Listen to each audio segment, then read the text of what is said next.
Hello everybody and welcome to Flosstube number 2. Thank you so much to everybody who watched my last Flosstube and commented. It totally made my day. It made me so happy and my daughter was over the moon. This has just been amazing and I really appreciate it, so thank you everybody.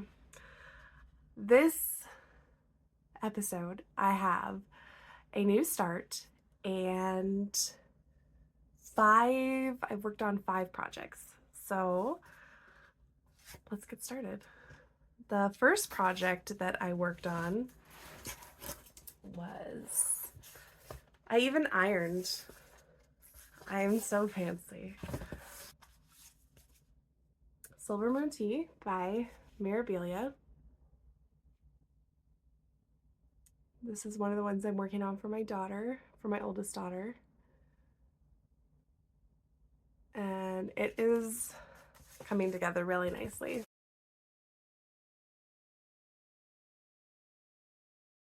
These colors are just gorgeous.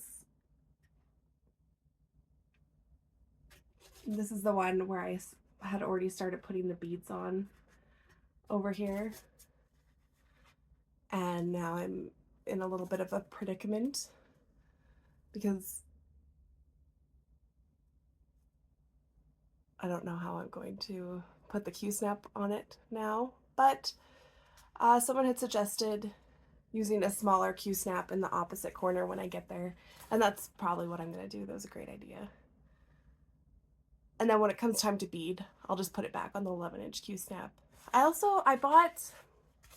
asked for a lowery stand for Christmas, and I have a feeling I'm going to get it, but I bought a Nurge stand that I found on Amazon, and it says it's 39 inches tall and it has like 5 reticulating arms that hold hoops.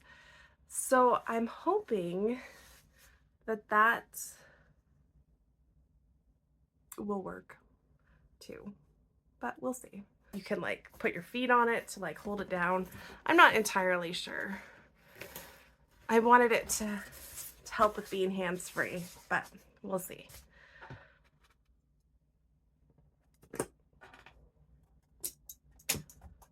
The next piece is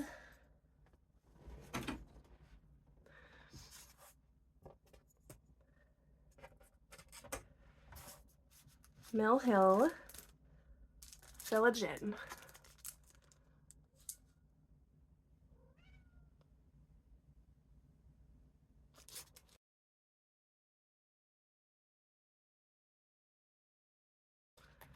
And I did quite a bit on this one. I added some beads. I kind of regret doing this on the ivory because the snow is, actually this is antique white. I regret doing this on antique white because the snow really blends in. It comes with the perforated paper, and the perforated paper is gold. But I don't like working on perforated paper because my thread catches on the edge, and I like stretching stuff and then mounting it on painted wood. That's my favorite way to finish things. And I already did another one of these and I did it on this fabric, so I'm kind of locked in if I want them all to match once I'm done.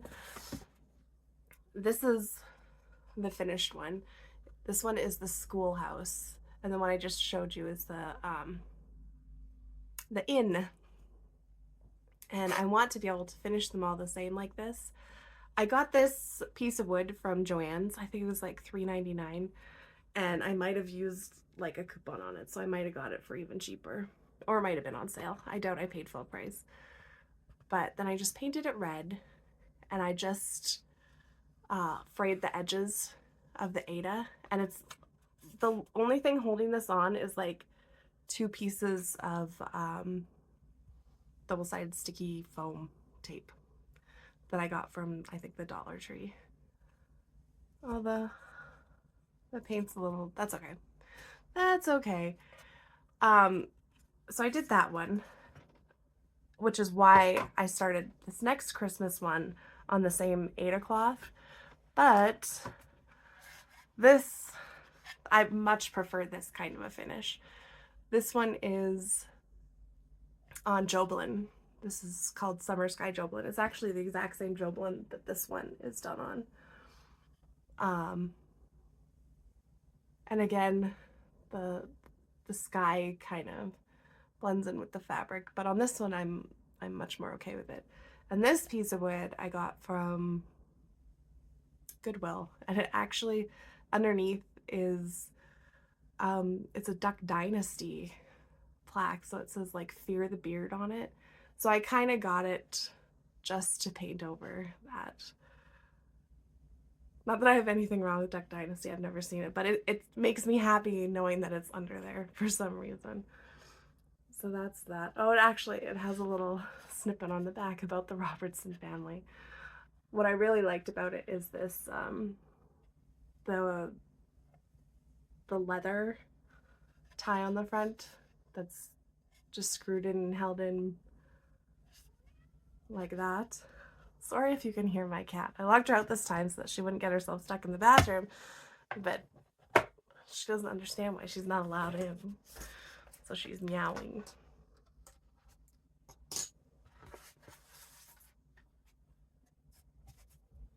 The next piece that I worked on is Seafarers Globe by Diaz, and I'm going to insert a picture because I only have a digital copy of this one, so I don't have a front page. I got a lot of comments. I think more comments about this piece than any other piece. And I love maps. Anytime I see a cross stitch map, I want to stitch it, even if it's something that I don't particularly care about. So the last time I showed this, or in my last video, I hadn't done any of this. So I worked my way over to that corner, I stitched him, and I back stitched him. And this is the one that I'm doing in CXC thread, or thread that I got from Temu. And with the back stitching, I think it looks great. And all of this stuff, so even though it kind of looks washed out, all of that stuff is getting back stitched too. So I think it's gonna look awesome because he looks awesome. And this his trident, it called for a DMC light effects that I didn't have, but I did have this.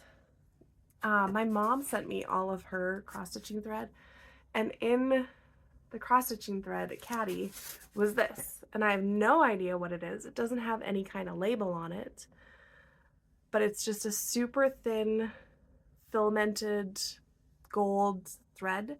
So I used 2 strands of that, and I thought, in keeping with using the really inexpensive floss, I would give that a shot, and I think it looks great. So I'm really happy with this one. I'm really excited to get back to this one. I love maps. I look at the Harry Potter maps and the Lord of the Ring maps, and even though I don't really I like Harry Potter, I don't really like Lord of the Rings. Please don't hate me. But I don't like them enough to want to stitch something from them. But I would almost just stitch them because I love maps and globes that much. The next piece is the Leaf Collector from Mirabilia. Nope, we already did that one. My bad. The Leaf Collector. And I got a lot of progress on this. I hadn't ordered the beads yet, so I actually ordered the beads yesterday because I'm getting close to needing them. I learned my mistake, learned my lesson. I don't, not going to be adding the beads until the end anymore. Unless it's like the Mill Hills, because they fit in an 8-inch Q-snap, so I can put the beads on whenever I want, I guess.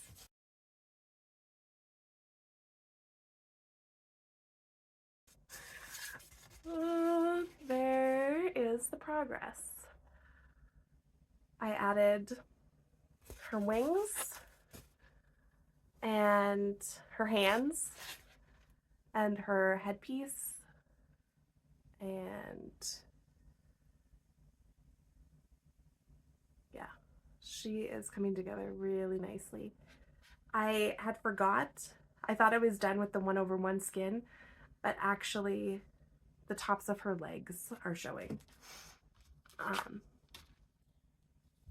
The tops of her legs are present right there. So I have some more 1/1 skin that's going to be going in over here somewhere. And that's fine. It does look really good.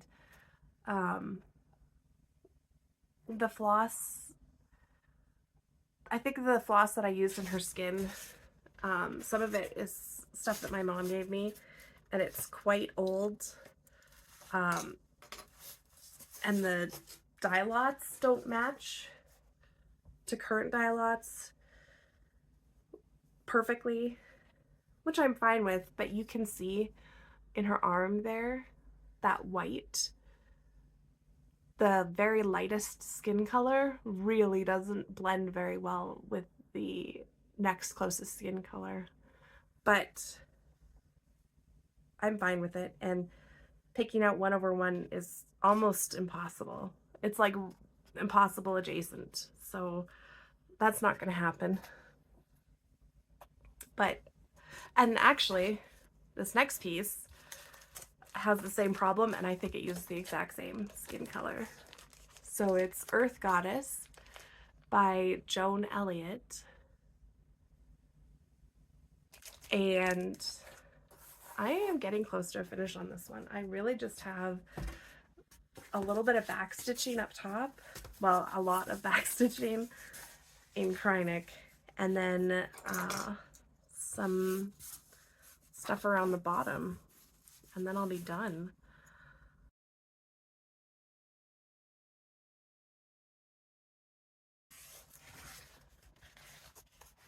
There she is. So there's some more mushrooms and grass down here, and I think her feet, and a little bit more vine, and then a little bit more dress, and then she'll be done. And like I was saying, with the skin tone color, the lightest skin tone color on this one, like, it's almost ultra, it's super pale, and it doesn't, I don't think that it matches what it would have today.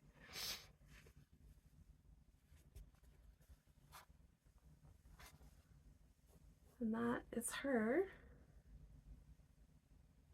I have a bunch more. This stuff goes all the way around the circle, all down here and all around the other side, so I need to finish that as well.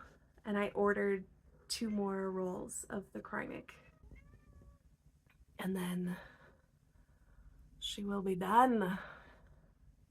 I'm excited. This is huge because it's on the 25 count Lugana, but the new start is called Have a Cozy Holiday, and it's Sunny Lofstrom, 3 Tiny Owls, and I got it out of either Just Cross Stitch or Cross Stitcher magazine.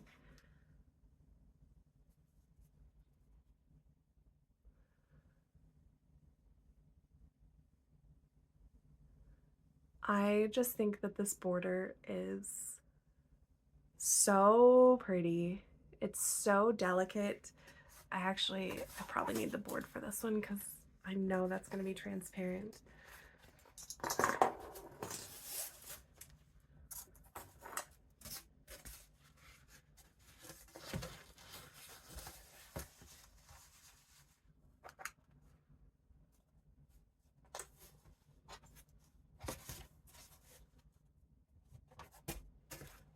There we go. It's yeah, that border is amazing.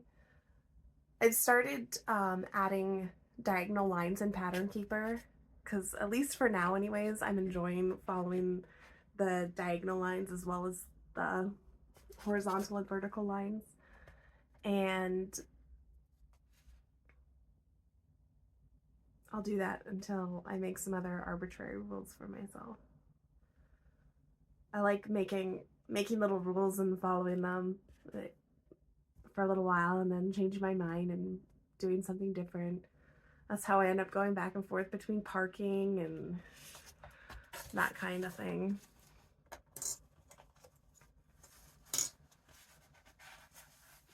And that is all of my projects. Again, thank you so much for watching. Thank you for watching my last video and this video and being so lovely. I really appreciate it. Happy stitching.